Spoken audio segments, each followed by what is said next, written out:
శుభోదయం. సంకల్ప రంగోళి మీ అందరికీ తెలుసు. విధి ఆడినటువంటి దయనీయ పరిస్థితుల్లో పిల్లలు ఏ విధంగా శిథిలమైపోతున్నారో అని ఆ తార్కాణమే హెచ్ఐవి పిల్లల యొక్క పరిస్థితి. ఆ పదం అనడానికి అదొకలా ఉంటుంది, బట్ తెలియచేయడానికి తప్పక చెప్పట్లేదు. చాలామందికి తల్లి ఉండరు, కొంతమందికి తండ్రి ఉండరు, మరి కొంతమందికి అయితే తల్లి తండ్రులు ఉండరు. అసలే ఆర్థికంగా బాగా చితికిపోయినటువంటి కుటుంబాలే ఎక్కువ అక్కడ మనకి గోచరిస్తూ ఉంటాయి. ఇది 6వ సంవత్సరం సంకల్ప రంగోళి. రిఫరల్ హాస్పిటల్ వేదికగా కత్తిపూడి మనం సంకల్ప రంగోళి కార్యక్రమాన్ని హోలీ సందర్భంగా మనమందరం హోలీ హ్యాపీనెస్ కోసం రంగులతో వెదజల్లుతూ మన ఆనందాన్ని పంచుకుంటూ ఉంటాం. సంకల్ప మదిలోంచి ఒక ఆలోచన ఉద్భవించింది. ఈ రంగులు, ఈ ఆనందం ఆ పిల్లల మొహంలో మనసులో ఉండాలని సంకల్పం భావించడం జరిగింది.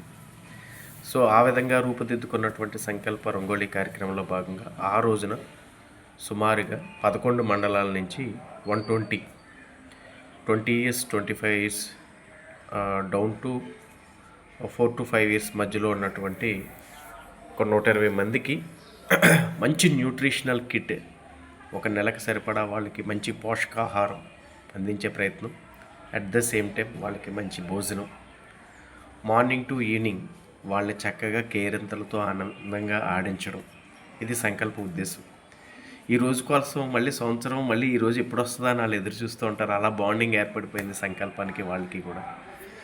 అండ్ ఈ విషయంలో కృషి చేస్తున్నటువంటి మనకు సహకరిస్తున్నటువంటి రిఫరల్ హాస్పిటల్ వారికి, యాజమాన్యానికి, ఈ విషయంలో ఎవరైతే కృషి చేస్తున్నటువంటి కోఆర్డినేటర్స్కి సంకల్పం ప్రత్యేకంగా కృతజ్ఞతలు తెలుపుకుంటుంది.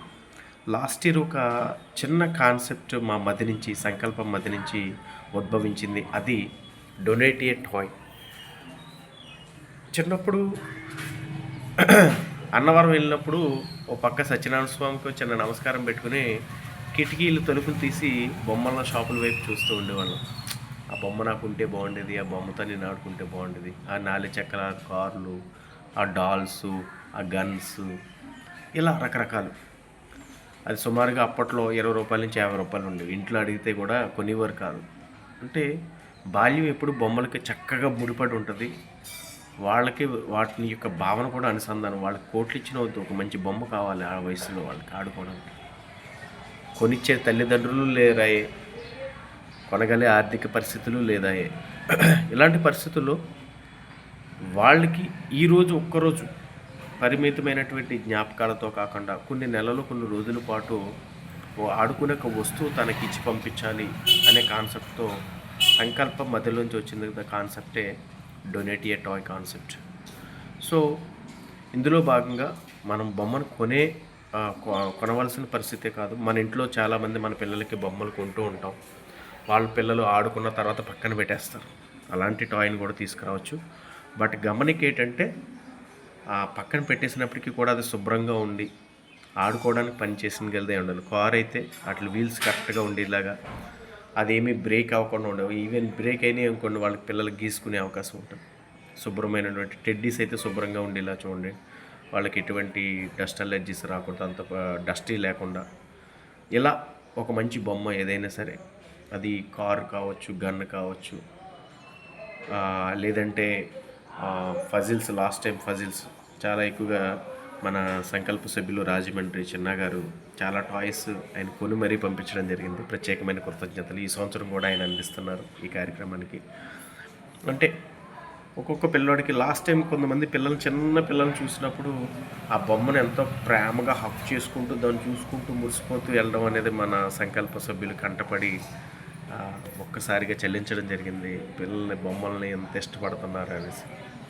సో టాయ్స్ అనేది ఎక్కువ వస్తే ఒక్కొక్క పిల్లోడికి ఒకటికన్నా అదనంగా అందించేటటువంటి ఉద్దేశం కూడా ఉంటుంది. కాబట్టి వాళ్ళ హ్యాపీనెస్ కోసం డొనేట్ ఏ టాయ్ అనే కాన్సెప్ట్ని అందరికీ షేర్ చేయండి. ఎవరైతే ఆ కార్యక్రమానికి వస్తున్నారో సంకల్ప కుటుంబ సభ్యులు మన ఇళ్లలో ఉన్నటువంటి బొమ్మలు తీసుకురండి. ముఖ్యమైన గమనిక ఏంటంటే ఆ బొమ్మ తీసుకెళ్ళేటప్పుడు మన ఇంట్లో ఉన్నటువంటి పిల్లలు ఇబ్బంది పడకూడదు. వాళ్ళకి ఈ బొమ్మను ఎందుకు తీసుకెళ్తున్నామో వాళ్ళకి చెప్పండి. వాళ్ళు ఇష్టపూర్వకంగానే ఆ బొమ్మ తీసుకురావాలి. వాళ్ళకి ఆ విధంగా మనం అర్థం చేయగలి. ఒకరికి ఇవ్వడం వల్ల వచ్చే మానసిక సంతృప్తి ఏంటన్నది పిల్లలకు కూడా మనం తెలియచేయడం అనేది దీని యొక్క ఉద్దేశం. అండ్ మన తోటి వాళ్ళతో కూడా ఈ కాన్సెప్ట్ని డిస్కస్ చేయండి ఈ 2 days. ఓకే. అదేవిధంగా రేపు మరి ఎస్ఎల్వి స్కూల్ కెర్లంపూడి నందు కూడా బ్లడ్ క్యాంప్ సంకల్పం సంజీవిని బ్లడ్ బ్యాంక్ రాజమండ్రి వారికి యొక్క సహకారంతో ఎస్ఎల్వి స్కూల్స్ కెర్లంపూడి నందు కూడా బ్లడ్ క్యాంప్ నిర్వహించడం జరుగుతుంది. బ్యాక్ టు బ్యాక్ ఈవెంట్స్ అనేది వస్తుంది. సో టీం అందరూ కోఆర్డినేట్ చేసుకుంటూ ముందరికి వెళ్తున్నారు. మర్చిపోకండి, వీలైనంతగా మీ యొక్క సహకారం కిట్స్కి కానీ లేకపోతే డొనేట్ టాయ్ రూపంలో కానీ, లేదంటే ఆ రోజు అక్కడికి వచ్చి ఆ పిల్లల్ని అలరించడంలోనే కేరింతలు మన దగ్గరుండి చేయించడంలో కానీ మీ యొక్క భాగస్వామ్యం అనేది కావాలని సంకల్పం కోరుకుంటున్నాను. జై హో సంకల్పం. Have a nice day.